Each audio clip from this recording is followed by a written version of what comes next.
What's going on, Jerome's? So unfortunately, it is what it is, and the Vikings are already looking ahead to the offseason. And yes, the draft, yes, open free agency is important, but also in-house free agents. Who is going to be back? Who is on expiring contracts? Who's restricted free agents? Whatever. That's important as well. So we're going to run through the Vikings in-house free agents and who should be back and what price. So first up is Kirk, Jerome, Ezekiel Cousins. Now, Kirk has talked about this week about maybe a hometown discount, which would be ideal. I mean, the Vikings cap situation ain't bad. They do have some dead void year cap hits with Cousins and Hunter if they do leave. Otherwise, they stay prorated. Vikings have roughly $40 million in cap space if you count rollover after the futures contracts. And the Vikings, they do have flexibility, and also the purge last year of getting rid of guys like Thielen and Kendricks and Peterson and Dalvin. It's like it does free up cap for subsequent seasons, and the Vikings are going to start benefiting from that this year. So I mean, the Vikings are in good cap shape, even though they don't have the magnum amount of cap space like the commies, but the Vikings certainly can keep their guys, and especially since with Rob Brzezinski.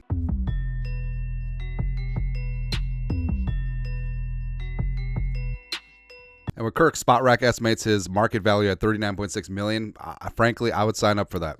I understand that, hey, he said that he would take a discount, but we'll see. Like, what is a discount? Like, we talk about league minimum, or which the NFLPA may actually cause us to think about, or we talk about what, $20 million, which frankly would be a deal as well. But hey, if Derek Carr is worth 37.5, if Daniel Jones worth $40 million, Kirk fully healthy is worth $40 million easily.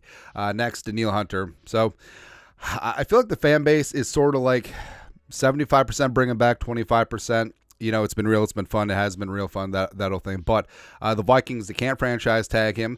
He is going to be 30 in October, but he's coming off a career year, 16 and a half sacks. He plays the run. He's a great leader by example on this defense, and he's been woefully underpaid for the last few years. Now, that doesn't necessarily impact the Vikings. We're like, hey, you have to make it up and pay for him, but Danielle Hunter has proven that he's an elite NFL edge rusher, should be a finalist for Defensive Player of the Year, should be in the All-Pro mix as well, but he won't be because the writers hate the Vikings, and his market value is estimated at $20 million per year. I would take that.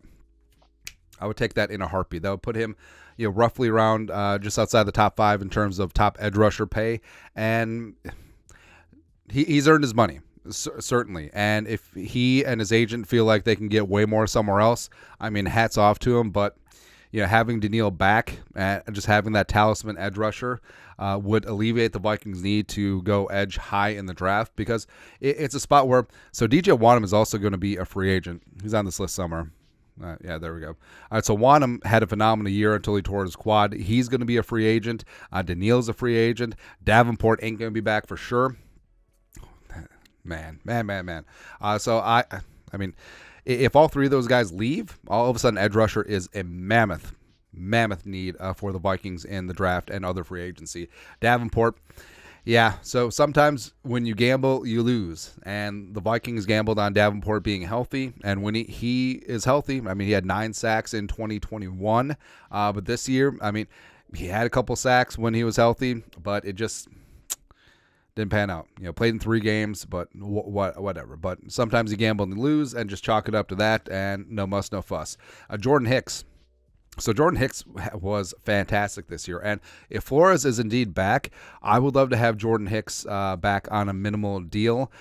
Yes, I love me some Brian Asamoah, except he can't stay healthy, but having Hicks and Pace in the middle of that defense, that linebacker with a little bit of Metella sprinkled in there, I think would be really smart.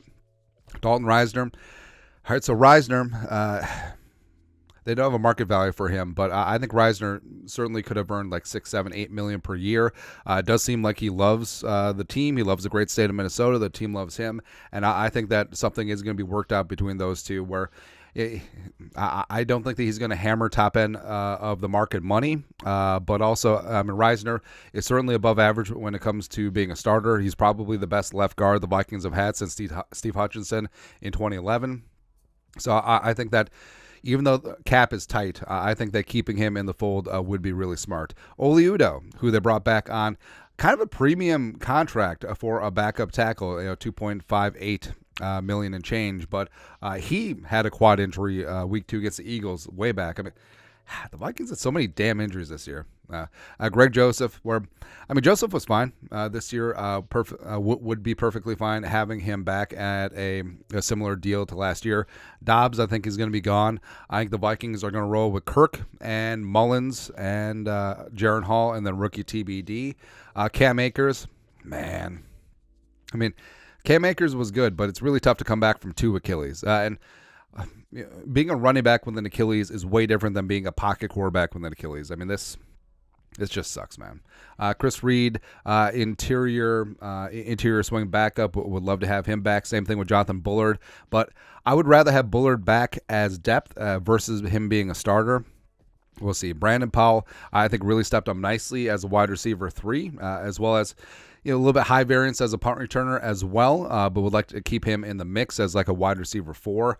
Johnny Munt. I mean, Munt stepped up when he had opportunity, man. And with Oliver under contract, Hawkinson coming back, Hawkinson the beginning of 2024 maybe in jeopardy. So having Munt, who followed Phillips and Kevin O'Connell over from the Rams and has been a utility tight end ever since, does make sense. Barr, Barr came in and he was a patchwork spot when Hicks was hurt, so I don't think he'll be back. Schlutman absolutely be fine if he was back. Quisenberry was damn good, man. Quisenberry was a very good replacement both for Darisaw as well as Brian O'Neill. So, I mean, if he's back on a minimal deal, wouldn't necessarily be upset. DJ Wanham, I would like to have him back, except I think DJ, despite the injury, could have played his way into a little bit of money. So if he's able to get 5-6 million per season on the open market, hats off to him. Ellefson is already retired, and he's on the Vikings coaching staff. James Lynch, forgot about James Lynch. So he tore his ACL in the offseason, and I don't see him being back. Troy Dye. Troy Dye has turned himself into a prime special teams player, and if he's back on a minimal deal, that would be great. Blake Brandel, for whatever reason, is restricted free agent, which I don't. It must have been because even though he was a 6th-round pick, I think he spent time on the practice squad, so that reset things, so that made him a restricted free agent. Maybe he was an ERFA last year, but. So restricted free agents means you'll get an original round tender or a second or a first round tender or no tender at all. And I think that Brandel, it would make sense for the Vikings to keep him in the mix. They like him as a backup guard, as well as he does have tackle flexibility as well. KJ, I don't know, man. Like KJ, I would like to have him back if it's a very minimal deal. But Spot Rack does estimate his value at $7.5 million. No. And KJ, I wanted more. Like KJ last year was phenomenal, but in 2023, like even with JJ up on blocks, like it seemed like KJ never really found his groove. But he did make some big time plays, especially on 3rd down. But yeah, I think if he's able to get his money, it's sort of like Wanham. God bless him. Go out and get yours, man. But we'll see. Nick Muse, exclusive rights free agent. So restricted free agents. 1st, 2nd, original round tender, and the pay is corresponding with that. And if another team wants to sign him, the guy sign an offer sheet. The team doesn't match it, they get either the 1st or the 2nd or the original round tender. So generally, teams don't really poach. I'm trying to think of the last one that the Vikings went after. It was an offensive lineman from the Bills, except they matched. I forget the name. But generally, they're fine. Exclusive rights free agents basically says, here's how much you're being paid. That's about it. So Nick Muse, Theo Jackson, and TJ Smith are exclusive rights free agents, and they'll likely be back or a minimum on the 90-man. Kyrus Tonga will also be restricted. I would love to have Tonga back in the fold. I would actually love if they freaking played Tonga because, Tonga's a space eater and he stops the run. What was the Vikings' Achilles heel down the stretch? Stopping the run. So I don't get it, man. But either way, the Vikings, They do have some names that are easily just gone, like Marcus Davenport. There's some names that could go either way, like KJ and DJ Wanham. There's some guys that you would love back, especially at a cheap rate, like Bullard, like Powell, like Greg Joseph, like Cam Akers if he heals up, and maybe even Oli Udoh as a backup. And then guys that may cost a couple bucks, Dalton Reisner. I mean, maybe Jordan Hicks costs a couple millions too, but again, I would love to have him back if he's fully 100%. And then the premium guys, Danielle Hunter, Kirk Cousins. Yes, keep them in purple.